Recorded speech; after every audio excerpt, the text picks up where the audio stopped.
हमारे सभी मसीह भाइयों को प्रभु यीशु मसीह का आशीष।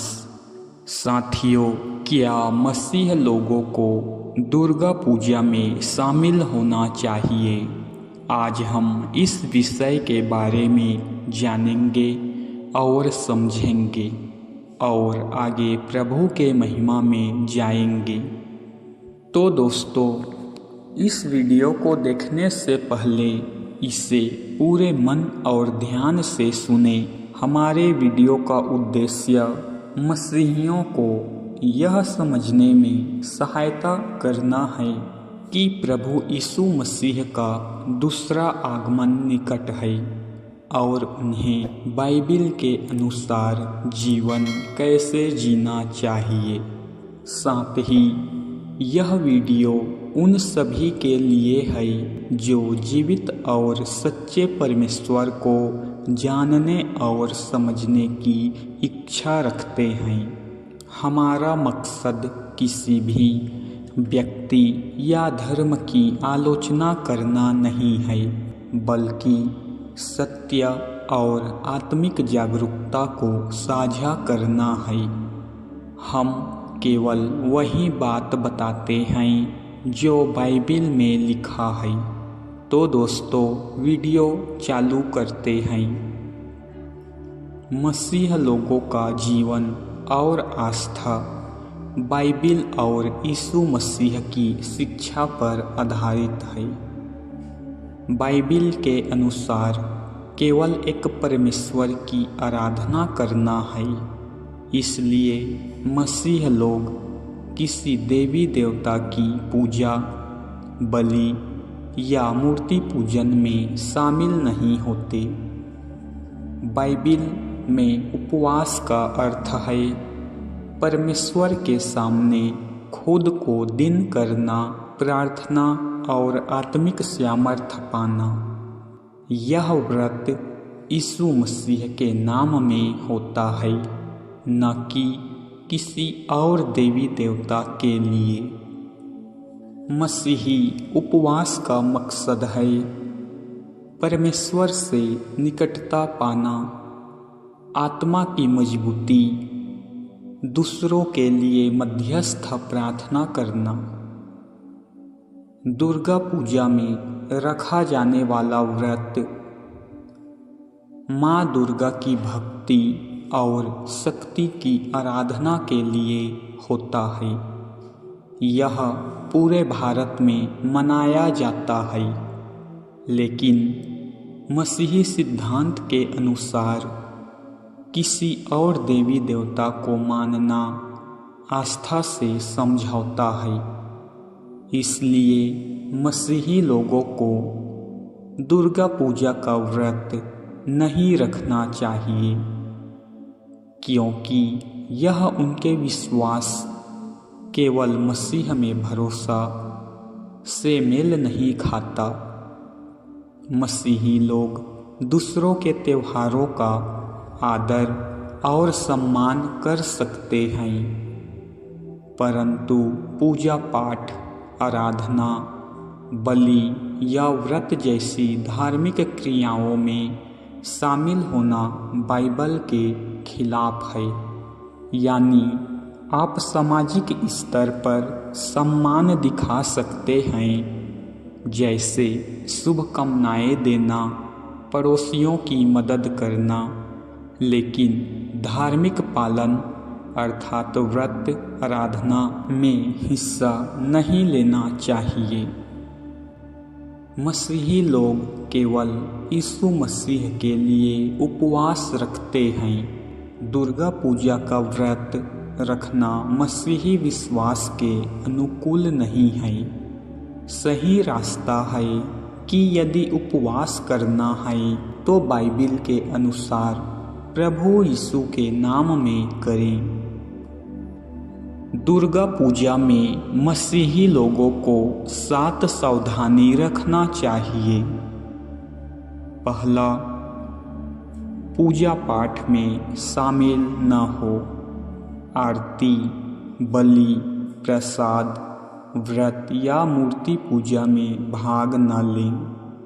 बाइबल स्पष्ट कहती है, तू मुझे छोड़ और किसी दूसरे को ईश्वर करके ना मानना। निर्गमन 20:3।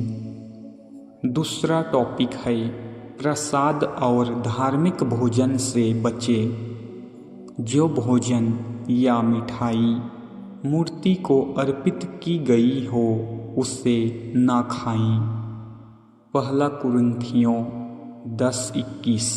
तुम प्रभु की मेज और दुष्टात्माओं की मेज दोनों में सहभागी नहीं हो सकते।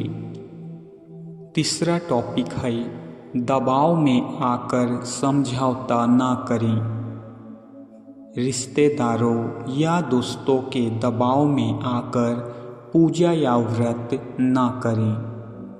मसीह का चेला वही है जो अपने विश्वास में डटा रहे। चौथा टॉपिक है मजाक या आलोचना ना करें। दूसरों की आस्था का मजाक ना उड़ाएं। सम्मान और शांति बनाए रखें। रोमियो 12:18। पांचवा टॉपिक है प्रेम और सेवा का व्यवहार। ज़रूरतमंद पड़ोसियों की मदद कर सकते हैं, जैसे सफाई, सजावट या सामाजिक कार्य, पर धार्मिक कर्मकांड में नहीं। अच्छे कामों से लोग यीशु का प्रेम देखेंगे। हमारा छठवां टॉपिक है प्रार्थना और संगति पर ध्यान दें। ऐसे समय में परिवार के साथ बाइबिल पढ़ें और प्रार्थना करें। यह विश्वास को मजबूत रखेगा। हमारा सातवां टॉपिक है स्पष्ट गवाही रखें। अगर कोई पूछे तो नम्रता से बताएं, हम केवल यीशु मसीह को मानते हैं। हम पूजा या व्रत में शामिल नहीं होते, पर सबका सम्मान जरूर करते हैं। दुर्गा पूजा में मसीही लोगों को धार्मिक कर्मकांड से दूर रहना है, पर सबके साथ शांति, प्रेम और सम्मान दिखाना है और अपने विश्वास में यीशु पर अटल रहना है। मसीह लोगों को दुर्गा पूजा में शामिल नहीं होना चाहिए, लेकिन दूसरों के विश्वास और त्यौहार का सम्मान जरूर करना चाहिए। तो दोस्तों, आइए एक छोटा सा प्रार्थना करते हैं। हे स्वर्गीय पिता, हम आज तेरे सामने आते हैं। धन्यवाद करते हैं कि तू ही सच्चा और जीवित परमेश्वर है। तूने हमें यीशु मसीह में नया जीवन दिया है। हम तेरी आराधना करते हैं। प्रभु, हम तेरा धन्यवाद करते हैं हमारे परिवार के लिए, हमारे जीवन और स्वास्थ्य के लिए, हमारे घर और रोजी रोटी के लिए। धन्यवाद कि तू हर परिस्थिति में हमारे साथ है। हे प्रभु, अगर हमने जानबूझकर या अनजाने में कोई गलती या पाप किया है तो हमें क्षमा कर। हमारे मन और विचार को शुद्ध कर और हमें अपने पवित्र आत्मा से भर दे। हमारे परिवार को अपनी शांति और आशीष दे।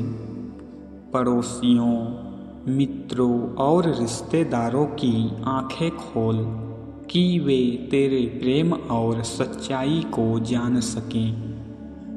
हमारे शहर, राज्य और पूरे देश को आशीष दे।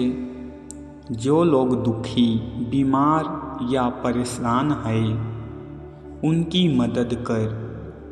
प्रभु, हमें तेरे मार्ग में स्थिर और मजबूत बना। हे प्रभु, हम अपना जीवन तेरे हाथों में सौंपते हैं। हमें तेरे लिए जीने और गवाही देने की सामर्थ्य दे। हम विश्वास करते हैं कि तू हमारी रक्षा करेगा और हमें आशीष देगा। यीशु मसीह के नाम से हम इस प्रार्थना को करते हैं। इस प्रार्थना को तू सुन और दया के साथ कबूल कर। आमीन, आमीन, आमीन।